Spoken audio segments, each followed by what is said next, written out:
வணக்கம். சேஷாத்ரி, உங்களோட labour law advisor, corporate trainer, past IC member. Thank you. உங்க எல்லாருக்கும் நன்றி சொல்லியே ஆகணும் உங்களோட பேராதரவிற்கு. இந்த வீடியோ மூலமா உங்க அனைவரையும் சந்திக்கிறதுல மிக்க மகிழ்ச்சி. இந்த வீடியோல பல பயனுள்ள தகவல்களை தந்திருக்கேன். கடைசி வரைக்கும் இந்த வீடியோவை பாருங்க. எல்லா ஹெச்ஆர் ஃப்ரெண்ட்க்கும் ஷேர் பண்ணுங்க. இந்த சர்வீசஸ்லாம் நாங்கள் ஆஃபர் பண்ற சர்வீஸ், எங்களால் பண்ண முடியும். ஏதாவது தேவைப்பட்டா நீங்களும் பயன்படுத்திக்கலாம். சோஷியல் மீடியாவில் நாங்கள்லாம் இருக்கோம், அப்டேட்ஸ் பண்ணிட்டே இருக்கோம். ஏதாவது வேணும்னா நீங்க இதை ஃபாலோ பண்ணலாம். இந்த மாசத்து வீடியோல முதல் கிஸ், ஒரு எம்ப்ளாயி புதுசான occupational safety health working condition code பிரகாரம் ஏர்ன் லீவுக்கு எலிஜிபிலிட்டி என்ன? அந்த ஏர்ன் லீவ் ஒரு ஒர்க்கருக்கு எலிஜிபிள் ஆகணும்னா 240 நாள் போன வருஷம் ஒர்க் பண்ணணும். அப்படிலாம் எதுவும் இல்லை. 190 நாள் ஒர்க் பண்ணணும், 180 நாள் ஒர்க் பண்ணணும். எது சரின்னு தேர்ந்தெடுத்து வைங்க. இந்த வீடியோவோட கடைசியில அதுக்குண்டான விடையை சொல்றேன். ரெண்டாவது கேஸ் கொஸ்டின், லீவ் என்கேஷ்மெண்ட் பத்தின இந்த கீழே கொடுக்கப்பட்ட ஸ்டேட்மெண்ட்ல எது சரியானது? எம்ப்ளாயர் 30 நாள் கேரி ஃபார்வர்ட் பண்ண முடியும். 45 நாளைக்கு மேல இருந்ததுன்னா அதை லீவ் என்கேஷ்மெண்ட் கொடுக்கணும். லீவ் என்கேஷ்மெண்ட் 2 நாளைக்குள்ள, எம்ப்ளாயி வெளில போன 2 நாளைக்குள்ள கொடுக்கணும். லீவ் என்கேஷ்மெண்ட்டை 30 நாளைக்கு மேல கேரி ஃபார்வர்ட் பண்ணும்போது ஒர்க்கர் டிமாண்ட் பண்ணா நிச்சயமா சர்வீஸ்ல இருக்கும்போதும் லீவ் என்கேஷ்மெண்ட் கொடுக்கணும். எதெல்லாம் சரியான விடை அப்படிங்கிறத தேர்ந்தெடுத்து வைக்க வீடியோவோட கடைசியில பார்க்கலாம். ஸ்டாச்சுட்டரி கம்ப்ளைண்ட்ஸ், வழக்கமான complaints PF and ESI. March மாசம் வேஜ் மந்த்துக்கு உண்டான பிஎஃப் 15 ஏப்ரலுக்குள்ள பே பண்ணணும். இசிஆர் சலான் ப்ரிப்பேர் பண்ணி. இன்டர்நேஷனல் ஒர்க்கர் உங்க கம்பெனியில இருந்தாங்கன்னா அதுக்குண்டான ரிட்டர்ன்ஸை 15 ஏப்ரலுக்குள்ள ஃபைல் பண்ணணும். இஎஸ்ஐ மார்ச் மாசத்துக்கு உண்டான வேஜஸ்க்கு ஏப்ரல் 15க்குள்ள நம்ம இஎஸ்ஐ சலானும் பே பண்ணணும். இந்த மாசம் April to September new contribution period ஆரம்பிக்கிறது. யாராவது 21,000 ரூபாய்க்கு மேல சம்பளம் போயிருந்தா இஎஸ்ஐல வெளியில எடுக்கணும், அவுட் ஆஃப் கவரேஜ்ல எடுக்கணும். அதை ஞாபகம் வச்சுட்டு ஞாபகமா இந்த மாசம் அவங்கள வெளியில கொண்டு வரணும். மினிமம் வேஜஸ் 1 ஏப்ரல் 2026 ரிவைஸ்டு டிஏவை இன்க்ளூட் பண்ணி அது பிரகாரம் நீங்க மினிமம் வேஜஸ் உங்க இண்டஸ்ட்ரிக்கு உண்டான மினிமம் வேஜஸை இம்ப்ளிமெண்ட் பண்ணணும். அதை பத்தின ஏதாவது குழப்பங்களோ தகவல்களோ தேவைன்னா கமெண்ட் பாக்ஸ்ல பண்ணலாம், இல்ல வாட்ஸ்அப் பண்ணுங்க. ட்ரைனிங் பார்த்தீங்கன்னா ஆன்லைன் ட்ரைனிங், அதாவது கோடான் சோசியல் செக்யூரிட்டியில என்னென்னலாம் எம்ப்ளாயி பெனிஃபிட் இருக்கு இதை பத்தின ஒரு முழு நாள் வெபினார் தமிழ்ல நடக்கிறது 26 ஏப்ரல். பேரோல் ப்ராசஸ் பத்தி ஒரு வெபினார் ஆன்லைன் விர்ச்சுவல்ல இங்கிலீஷ்ல நடக்கிறது 12 ஏப்ரல். இதை பத்தின மேலும் தகவல்கள் ரிஜிஸ்ட்ரேஷன் மிஸ்டர் தினேஷை கான்டாக்ட் பண்ணி தெரிஞ்சுக்கலாம். கோயம்புத்தூர்ல சிடிசி ஸ்ட்ரக்சரை எப்படி கோடான் வேஜஸ் பிரகாரம் நம்ம மாற்றணும், ரீஸ்ட்ரக்சர் எப்படி பண்ணணும் அப்படிங்கிற ஒரு செஷன் 11 ஏப்ரல் நடைபெறது. கோயம்புத்தூர்ல டைரக்ட் செஷன். அது தினேஷை கான்டாக்ட் பண்ணி நீங்க நிச்சயமா இதுக்குண்டான தகவல்களை தெரிஞ்சுக்கலாம். அதுல ஈவன் என்னென்னலாம் அஃபெக்ட் ஆகும், பிஎஃப், இஎஸ்ஐ, மட்டர்னிட்டி, காம்பன்சேஷன், கிராஜுவிட்டி, எதுலெல்லாம் இந்த ரீஸ்ட்ரக்சர் பண்றதுனால ஃபினான்ஷியல் இம்பாக்ட் எங்க வரும் அப்படின்ற பத்தியும் இந்த செஷனை அட்டன் பண்றது மூலமா உங்களுக்கு தெரியும். ஹெச்ஆர் அப்டேட்ஸ் பார்த்தோம்னா முதல்ல மினிமம் வேஜஸ் கண்டிப்பா இம்ப்ளிமெண்ட் பண்ணி ஆகணும். இந்த மாசத்துல இருந்து ரிவைஸ் டிஏவை இன்க்ளூட் பண்ணி ஹரியானா ஷாப் அண்ட் எஸ்டாப்ளிஷ்மெண்ட் ஆக்டை அமெண்ட் பண்ணியிருக்காங்க. அது பிரகாரம் 24/7 எல்லா நேரத்திலையும் கடைகள், ஷாப் அண்ட் எஸ்டாப்ளிஷ்மெண்ட் திறந்திருக்கலாம். திறந்திருந்தாலும் இந்த எக்ஸம்ஷன் 30/3/2027 வரைக்கும் வேலிட். அது மட்டும் இல்லை, இதே மாதிரி திறந்திருக்கிறேன்றதுக்காக டெய்லி ஒர்க்கிங் ஹவர்ஸ் ஃபாலோ பண்ணணும். கண்டிப்பா வீக்லி ஹாலிடேஸை ஃபாலோ பண்ணணும். விமனை பெண்களை நீங்க நைட் ஷிஃப்ட்ல என்கேஜ் பண்ணா ஆஸ் பர் ப்ரொசீஜர் பண்ணணும். ஒரு நாளைக்கு 10 ஹவருக்கு மேல யாரும் ஒர்க் பண்ணக்கூடாது. 48 மணி நேரத்துக்கு மேல ஒர்க் பண்ணக்கூடாது. ஓட்டினா டபுளா கொடுக்கணும். பிரேக் 6 மணி நேரம் கண்டினியூஸா ஒர்க் பண்ணாம அதுக்கு ஒர்க் பண்றவங்க அங்க பிரேக் கண்டிப்பா இருக்கணும். ஸ்ப்ரெட் ஓவர் 12 மணி நேரத்துக்கு மேல இந்த கண்டிஷன்லாம் போட்டுட்டு 12 மணி நேரத்துக்கு மேல ஸ்ப்ரெட் ஓவர் இல்லாம இருக்கணும் அப்படிங்கிற கண்டிஷன்லாம் போட்டு ஷாப் அண்ட் எஸ்டாப்ளிஷ்மெண்ட்டை உங்க கடைகளை நீங்க என்ன பண்ணலாம், 24 மணி நேரம் திறந்திருக்கலாம் அப்படிங்கிற ஒரு அமெண்ட்மெண்ட்டை பார்க்க முடியாது. டெல்லியிலையும் shop and establishment act amend பண்ணியிருக்காங்க. அதுல சொல்லப்பட்ட ஷரத்துக்கள் அப்படின்னு பார்க்கும்போது அப்ளிகபிலிட்டி 20 எம்ப்ளாய்க்கு மேல போனாதான் இது அப்ளிகபிள் ஆகும். சைல்டுக்கு 12 வயசுன்னு இருந்தது, அதை 14 வயசுக்கு சரி பண்ணியிருக்காங்க.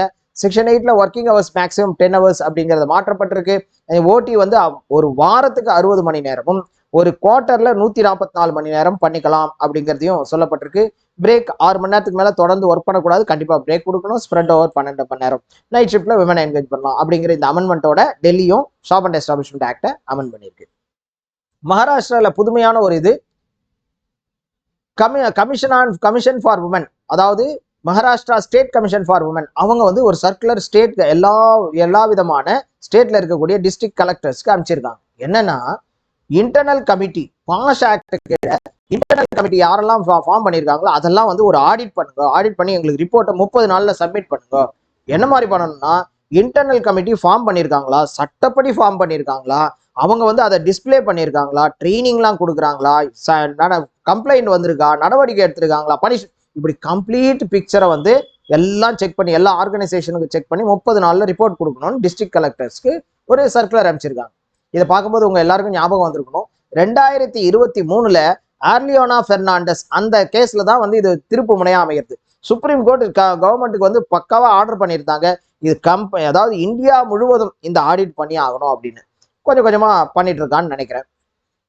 அடுத்ததா மத்திய பிரதேஷ்ல பார்க்கும்போது கான்ட்ராக்ட் லேபர் கம்ப்ளைண்ட்ஸை பத்தின ஒரு சர்க்குலரை பார்க்க முடியாது. இந்த சர்க்குலர் பார்க்கும்போது ஒரு முக்கியமான நிகழ்வு, முக்கியமான ரெஃபரன்ஸும் கிடைக்குது. கான்ட்ராக்ட் லேபர் ஆக்ட் அதோட ரூல்ஸ் இருந்தாலும் occupational safety health working condition கோட்ல தான் கான்ட்ராக்ட் லேபர் இப்போ வருது, அதை தான் நம்ம ஃபாலோ பண்ணோம். அதை இன்சிஸ்ட் பண்ணியிருக்காங்க இந்த சர்க்குலர்ல. ஈவன் ரூல்ஸ் வந்து டிராஃப்ட்ல இருந்தாலும் செக்ஷன் 47 பிரகாரம் லைசன்ஸ் வாங்காம எந்த எம்ப்ளாயரையும் கான்ட்ராக்ட் லேபரை என்கேஜ் பண்ணக்கூடாது, ரிஜிஸ்ட்ரேஷன் பண்ணணும் பிரின்சிபல் எம்ப்ளாயர் அப்படின்றதையும், பனிஷ்மெண்ட் இதெல்லாம் கிடைக்கும் அப்படின்னு கம்ப்ளீட்டா occupational safety health working condition கோடை ரெஃபர் பண்ணி கொடுக்கப்பட்டிருக்கு இந்த சர்க்குலர். சத்தீஸ்கர்ல ஃபேக்டரிஸ் ரூல் அமெண்ட் ஆயிருக்கு. இந்த அமெண்ட்மெண்ட் பிரகாரம் பார்த்தீங்கன்னா விமனை வந்து டேஞ்சரஸ் ஆப்ரேஷன் நைட் ஷிப்ட்ல என்கேஜ் பண்ணலான்றது இந்த வந்து அமெண்ட்மெண்ட் வந்து ஆல்மோஸ்ட் எல்லா ஸ்டேட்டும் ஆல்ரெடி பண்ணிட்டாங்க.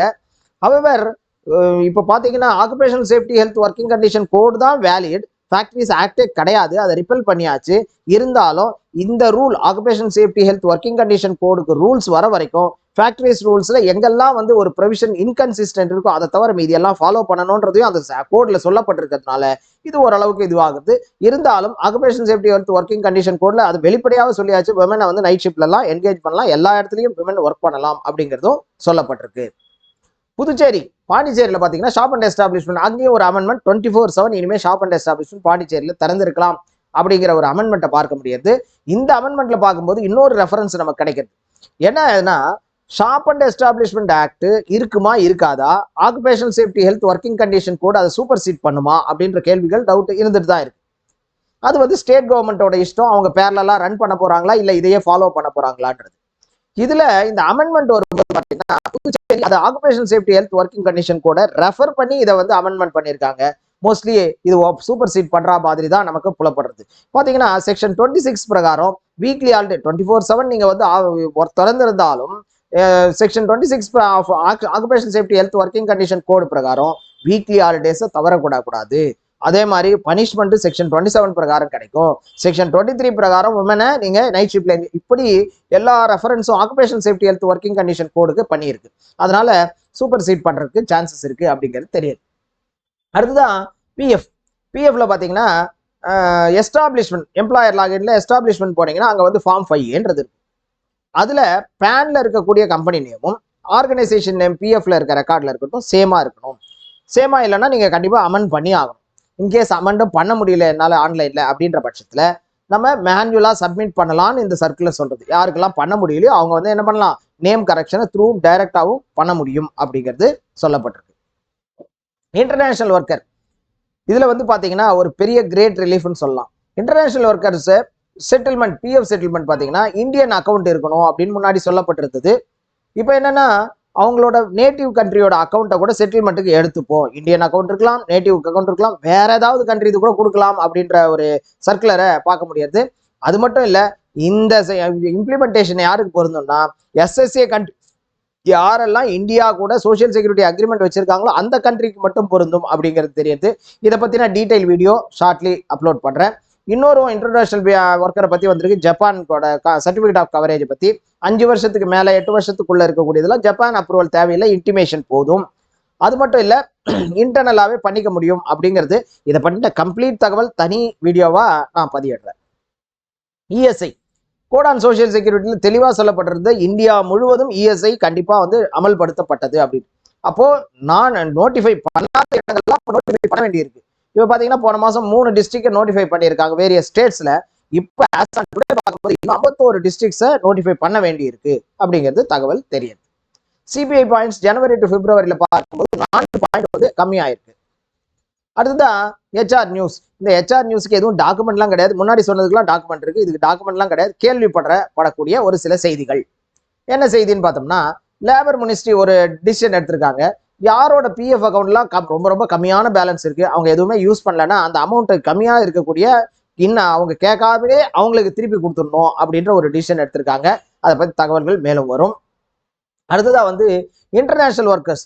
உங்க எல்லாருக்கும் தெரிஞ்சதுதான், கர்நாடகா ஹைகோர்ட் வந்து ஒரு ஜட்மெண்ட் கொடுத்தா, லேண்ட்மார்க் ஜட்மெண்ட், இன்டர்நேஷனல் ஒர்க்கர்ஸையும் இந்தியன் ஒர்க்கர் மாதிரி ட்ரீட் பண்ணணும். என்ன டிஃபரன்ஸ் அப்படின்னு பார்த்தோம்னா, இந்தியன் ஒர்க்கருக்கு ஸ்டாச்சுட்டரி சீலிங் 15,000 இருக்கு.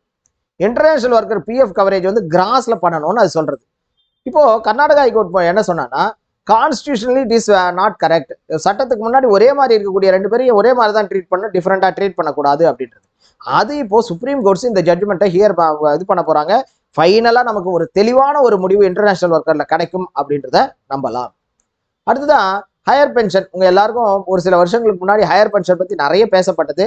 அந்த ஹையர் பென்ஷன் இப்போ வந்து பிஎஃப் அத்தாரிட்டிஸ் அக்செப்ட் பண்ணி இஷ்யூ பண்ணி அவங்களும் எம்ப்ளாயிஸ் நிறைய பேர் எலிஜிபிள் இருக்கவங்களாம் அமௌண்ட் கூட டெபாசிட் பண்ணியாச்சு. ஆனா பிஎஃப் ஆஃபீஸர் இப்போ என்ன பண்ண போறாங்களா, அந்த சுப்ரீம் கோர்ட் ஜட்மெண்ட்டை சேலஞ்ச் பண்ண போறாங்க மறுபடியும் சுப்ரீம் கோர்ட்ல அப்படின்ற தகவல் வந்திருக்கு. இபிஎஃப் அத்தாரிட்டிஸ் என்ன பண்ண போறாங்கன்னா, புதுசா ஒரு ஆப் ஒன்று ரிலீஸ் பண்ண போறாங்க. அந்த ஆப்ல நம்ம பிஎஃப் பேலன்ஸை யூபிஐ மூலமா ஈஸியா வித்ட்ரா பண்ணிக்க முடியும். லைக் ஏடிஎம் கார்டு, அந்த ஏடிஎம் மூலமா வித்ட்ரா பண்ண முடியும் அப்படிங்கிறத ஒரு தகவலும் தெரியாது.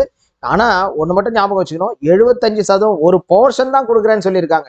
அப் டு 75% நம்மளோட கான்ட்ரிபியூஷன்ல இருக்கிறது மட்டும்தான் எடுக்க முடியும். 25% ஆல்வேஸ் 58 வயசு வரைக்கும் அந்த அந்த கான்ட்ரிபியூஷன் என்ன பே பண்ணியிருக்கோம் அது இபிஎஃப்ல தான் இருக்கும். அதை வித்ட்ரா பண்ண முடியாது அப்படிங்கிறதையும் நினைவில் கொள்ள வேண்டியிருக்கு. ஜட்ஜ்மெண்ட்க்கு பத்தி பார்க்கணும்னா, சுப்ரீம் கோர்ட் ஒரு சூப்பரான ஜட்ஜ்மெண்ட் கொடுத்துருக்கா. இந்த ஜட்ஜ்மெண்ட் வந்து கான்ட்ராக்ட் லேபர் சம்பந்தப்பட்டது. எப்பவுமே உங்களுக்கு தெரியும், கான்ட்ராக்ட் லேபர்னா 3 பேர் இருக்கணும். Principal employer, contractor, contract labour. நம்ம கான்ட்ராக்ட் லேபரோட எந்த தொடர்பு இருக்கக்கூடாது. இந்த கேஸ்ல பாத்தீங்கன்னா, பிரின்சிபல் எம்ப்ளாயர் டைரக்டா இன்ஸ்ட்ரக்ஷன்லாம் கொடுக்குறாரு கான்ட்ராக்ட் லேபருக்கு, வேஜஸையும் பே பண்ணிட்டாரு, டூல்ஸையும் கொடுக்குறாரு. இது வந்து கண்டிப்பா நீங்க அப்சர்வ் பண்ணி தான் ஆகணும் அப்படிங்கிறத சுப்ரீம் கோர்ட் சொல்லிட்டா. கல்கட்டா ஹைகோர்ட்ல இது ரிலேட்டடா இன்னொரு ஜட்ஜ்மெண்ட். பிரின்சிபல் எம்ப்ளாயர் எப்போ கான்ட்ராக்ட் லேபருக்கு சம்பளம் கொடுத்துட்டாரோ பிஎஃப்ஐயும் அவர் தான் கட்டணும் அப்படின்னு கல்கட்டா ஹைகோர்ட் ஒரு ஜட்ஜ்மெண்ட் கொடுத்துரு. கல்கட்டா ஹைகோர்ட்ல இன்னொரு ஜட்ஜ்மெண்ட், ட்ரெயினி. நம்ம மாடல் ஸ்டாண்டிங் ஆர்டரோ சர்டிஃபைட் ஸ்டாண்டிங் ஆர்டரோ ஒரு ட்ரெயினின்னு ஒரு இது இருக்கும். அது பிரகாரம் நீங்க ஹையர் பண்ணீங்கன்னா அவங்களுக்கு பிஎஃப் கவரேஜ் இல்லை அப்படிங்கிறது 2 ஸ்டாண்டிங் ஆர்டர்லயும் சொல்லப்பட்டிருக்கு. ஆமா, அது சரிதான், அதே மாதிரி இருந்தா கொடுக்கலாம். ஆனா இந்த கேஸ்ல பார்க்கும்போது ரெகுலர் எம்ப்ளாயி செய்யக்கூடிய வேலை எதுவுமே அவங்க ட்ரெயினிஸ் செய்யல, வேற ஏதோ வேலை செஞ்சிருக்காங்க, அதனால அது தப்பிச்சுது. அதனால எப்பவுமே நம்ம வந்து பிஎஃப் கவரேஜ் வந்து ட்ரெயினி அப்படின்னு ஒரு டெசிக்னேஷன் மாடல் ஸ்டாண்டிங் ஆர்டரா இருக்கலாம், இல்ல சர்டிஃபைட் ஸ்டாண்டிங், ரொம்ப கேர்ஃபுல்லா அதை ஹேண்டில் பண்ணணும். அடுத்த கர்நாடக ஹைகோர்ட்டோட ஒரு சூப்பரான ஜட்ஜ்மெண்ட். ஒரு எம்ப்ளாயி ரெசிக்னேஷன் பண்ணிட்டார். அது ஃபோர்ஸ்ஃபுல் ஜட்ஜ்மெண்டா ரெசிக்னேஷனா இருக்குமோ, அந்த பெட்டிஷனர் அப்படிதான் ஃபோர்ஸ்ஃபுல்லா என்ன ரிசைன் பண்ண வச்சாங்க அப்படின்னு சொல்றாரு. ஆனா ஃபோர்ஸ்ஃபுல்லா இல்லையான்றது எப்படி தீர்மானிக்கிறது அப்படின்னு பார்க்கும்போது கர்நாடக ஹைகோர்ட் அழகா அப்சர்வ் பண்ணியிருக்கா. நோட்டீஸ் பீரியட்ல எந்த அப்ஜெக்ஷனும் அந்த எம்ப்ளாயி சொல்லல, ஃபுல் அண்ட் ஃபைனல் செட்டில்மெண்ட்டும் எந்த அப்ஜெக்ஷன் சொல்லாம வாங்கியிருக்கார், அதனால அது ஃபோர்ஸ்ஃபுல் இல்லை அப்படிங்கிறத தீர்ப்பா சொல்லியிருக்காங்க. மெட்ராஸ் ஹைகோர்ட்ல இருந்து ஒரு ஜட்ஜ்மெண்ட். ஹாஸ்பிட்டல், ஒரு ஹாஸ்பிட்டல்ல ஒரு டாக்டர் ஒர்க் பண்ணிட்டு இருக்காரு, அவர் வேற ஒரு காம்படிட்டர் ஹாஸ்பிட்டல்ல போய் ஜாயின் பண்ணிடுறாரு. இது தப்பு அப்படின்னு பெட்டிஷன் பண்ணியிருக்காங்க. தப்பே இல்லை, நான் காம்பீட் அக்ரிமெண்ட் அப்படின்னு ஒன்று அப்பாயின்மெண்ட் லெட்டர்ல போடுவோம். என்னோட காம்படிட்டர் கிட்ட நீ போய் எப்போ வேலை செய்யக்கூடாது, 1 வருஷம் 2 வருஷம், அது வேலிடானா நிச்சயமா கிடையாது. கான்ஸ்டியூஷன் அதை அற்புதமா சொல்லியிருக்கு. இந்தியாவில் இருக்கக்கூடிய பிரஜைகள் எல்லாரும் இந்தியாவுக்குள்ள எங்க வேணாலும் வேலை செய்யலாம், எந்த வேலை வேணாலும் வேலை செய்யலாம். அப்போ இந்த மாதிரியான ஒரு அக்ரிமெண்ட்ஸ் வந்து கான்ஸ்டியூஷனுக்கே அகைன்ஸ்ட் அப்படிங்கிறது தெரியுது. அதை தான் மெட்ராஸ் ஹைகோர்ட்டும் இதுல இன்சிஸ்ட் பண்ணியிருக்காங்க. டெல்லி ஹைகோர்ட்ல வந்து ஜூரிஸ்டிக்ஷன், அப்பாயின்மெண்ட் லெட்டர்ல ஏதாவது டிஸ்பியூட் ஆச்சுன்னா ஜூரிஸ்டிக்ஷன் எங்க அப்படிங்கிறத பத்தி பேசுவோம். இந்த இடத்துல இருக்கக்கூடிய கோர்ட்டுக்கு தான் செல்லுபடி ஆகும் அப்படின்னு. ஒரு எம்ப்ளாயி ஒரு இடத்துல இருக்கார், அந்த இடத்துல ஜூரிஸ்டிக்ஷன் போட்டிருக்கு அப்பாயின்மெண்ட் லெட்டர்ல, அவரை டிரான்ஸ்ஃபர் பண்ணிட்டாங்க. இப்ப டிரான்ஸ்ஃபர் ஆன இடத்துல ஜூரிஸ்டிக்ஷன் பொருந்துமா, இல்ல முதல்ல அப்பாயின்மெண்ட் இடத்துல ஜூரிஸ்டிக்ஷன் பொருந்துமா அப்படின்னு கேட்டதுக்கு டெல்லி ஹைகோர்ட் இல்ல டிரான்ஸ்ஃபர் ஆன இடத்துல இருக்க ஜூரிஸ்டிக்ஷன் பொருந்தும் அப்படிங்கிறத ஒரு ஜட்ஜ்மெண்டா கொடுத்துருக்காங்க. அடுத்தா மெட்ராஸ் ஹைகோர்ட், ஒரு எம்ப்ளாயர் என்ன பண்ணிட்டார், ஒரு அரியஸ் இஎஸ்ஐக்கு பே பண்ணாம விட்டுட்டார். இஎஸ்ஐ பே பண்ணல, இஎஸ்ஐ வந்து டிமாண்ட் பண்ணியிருக்காங்க, கட்டல. உடனே என்ன பண்ணிட்டாங்க, அக்கௌண்ட்டை ஃப்ரீஸ் பண்ணிட்டாங்க, கம்பெனியோட அக்கௌண்ட் ஃப்ரீஸ் பண்ணிட்டா இப்போ எம்ப்ளாயி சேலரி எல்லாம் கொடுக்க முடியாது. இது வந்து கோர்ட்டுக்கு வந்திருக்கு. கோர்ட்டுக்கு வந்தவொடனே கோர்ட்டு விசாரிச்சுட்டு டீஃப்ரீஸ் ஆன அக்கௌண்ட்டை ஃப்ரீஸ் ஆன அக்கௌண்ட்டை டீஃப்ரீஸ் பண்ணுங்க. ஏன்னா முதல்ல எம்ப்ளாயி சேலரி போகணும், அது இல்லாம இன்ஸ்டால்மெண்ட்ல உங்களோட டியூ அவர் கட்டுவார் அப்படிங்கிற ஒரு கண்டிஷனோட அதை டீஃப்ரீஸ் பண்ண சொல்லி மெட்ராஸ் ஹைகோர்ட் ஒரு ஜட்மெண்ட் கொடுத்துருக்காங்க. அடுத்தா டெல்லி ஹைகோர்ட்ல வந்து டொமஸ்டிக் என்கொயரி.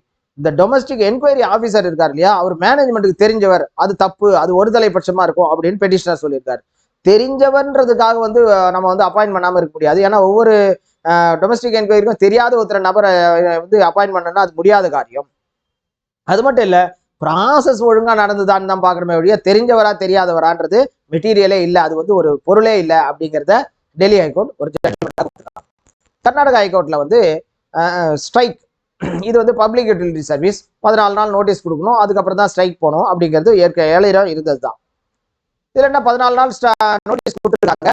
அதுக்கப்புறம் என்ன, கன்சிலியேஷனுக்கு போயிடுது. கன்சிலியேஷனுக்கு போனா என்ன ஆகும், கன்சிலியேஷன் முடிகிற வரைக்கும் ஸ்ட்ரைக் போகக்கூடாது. அதுதான் கர்நாடகா ஹைகோர்ட் சொல்லியிருந்தது.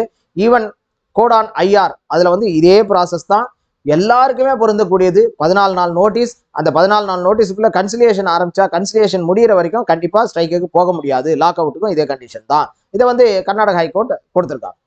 மெட்ராஸ் ஹைகோர்ட் ஒரு ஜட்ஜ்மெண்ட், நான் வந்து பிஎஃப் டியூ கட்டணும் 15ஆம் தேதி, அந்த நேரத்தில் பேங்க் ஹாலிடே, சண்டே ஆயிடுத்து, எனக்கு பணம் இல்லை, ஏதோ ஒரு ரீசன் அப்படின்னா அதுக்காக இன்ட்ரெஸ்ட்டை வந்து எனக்கு வைவ் பண்ண முடியுமானா அதெல்லாம் பண்ணவே முடியாது. என்ன ரீசன் வேணா இருக்கலாம், ஆன் டைம்ல கட்டினா இன்ட்ரெஸ்ட் கண்டிப்பா அட்ராக்ட் பண்ணும் அப்படிங்கிறத மெட்ராஸ் ஹைகோர்ட் ஒரு ஜட்ஜ்மெண்டா கொடுத்துருக்காங்க.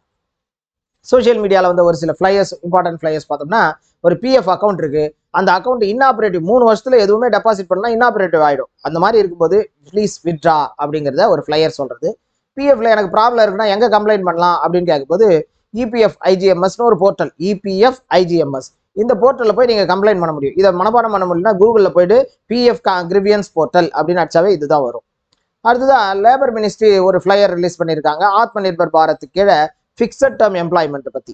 இதில் ஃபிக்ஸட் டேர்ம் எம்ப்ளாய்மெண்ட்டுக்கு எல்லா சோஷியல் செக்யூரிட்டி பெனிஃபிட்டும் கிடைக்கும் at par with the employees. அது இல்லாமல் கிராஜுவிட்டி 1 வருஷம் கம்ப்ளீட் பண்ணாவே கிடைக்கும். பிரின்சிபல் எம்ப்ளாயர் கண்டிப்பாக இதை என்ஷூர் பண்ணணும், எல்லா சோஷியல் செக்யூரிட்டி பெனிஃபிட்டையும். அது மட்டும் இல்லை, அந்த ஃபிக்ஸட் டேர்ம் எம்ப்ளாயி ஹெல்த் செக்அப்பும் உண்டு அப்படிங்கிறதையும் இந்த ஃபிளையர் நமக்கு சொல்றது. இதோட இந்த வீடியோ முடியாது. கியூஸுக்கான ஆன்சர் பார்த்துருவோம். ஏர்ன் லீவோட eligibility as per new occupational safety health working condition code பிரகாரம் 180 நாள் இருந்தால் போதும். போன வருஷம் 180 days யாருன்னா ஒர்க் பண்ணியிருந்தாங்கன்னா அவங்களுக்கு நிச்சயமா இந்த வருஷம் லீவை கொடுத்தே ஆகணும், போன வருஷம் ஒர்க் பண்ணதுக்கு. ரெண்டாவது கேள்வி வந்து லீவ் என்கேஷ்மெண்ட் எப்போ கொடுக்கணும், இதெல்லாம் ஸ்டேட்மெண்ட்லாம் கரெக்ட், இதெல்லாம் கரெக்ட்.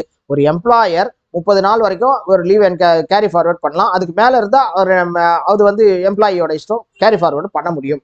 அது இல்லாமல் லீவ் என்கேஷ்மெண்ட் பார்த்தீங்கன்னா எந்த எம்ப்ளாயாவது விட்டுட்டு போனா 2 நாள்ல செட்டில் பண்ணணும். சேலரி 2 நாள்ல கொடுக்கணும் இல்லையா, அதே மாதிரி leave encashment within 2 days settle பண்ணி ஆகணும். அப்புறம் லீவ் என்கேஷ்மெண்ட் ஒரு 30 days ஒர்க் பண்ணிட்டு இருக்காரு, 30 நாளைக்கு மேல அதிகமாயிடுச்சுன்னா அப்ப என்ன பண்ணும், ஒர்க்கர் கேட்கறாருன்னா டிமாண்ட் பண்ணா கண்டிப்பா 30க்கு மேல இருக்கிறத என்கேஷ் பண்ணி ஆகணும் அப்படிங்கிறது இப்போ வந்திருக்கக்கூடிய occupational safety health working condition code பிரகாரம் சரியான விடைகள் அப்படிங்கிறதோட இந்த இது முடியாது. ஹோப் உங்களுக்கு வந்து இந்த வீடியோ பிடிச்சிருக்கும்னு நினைக்கிறேன், ஒரு சில தகவல்கள் தெரிஞ்சிருக்கும். இதுக்கு தேங்க்யூ ஃபார் வாட்சிங். இது பிடிச்சிருந்ததுன்னா லைக் பண்ணுங்க, ஷேர் பண்ணுங்க, HR ஃபிட் எல்லாருக்கும் சொல்லுங்க. நிச்சயமா மற்றொரு வீடியோவில் உங்க எல்லாரையும் சந்திக்கிறேன். நன்றி, வணக்கம்.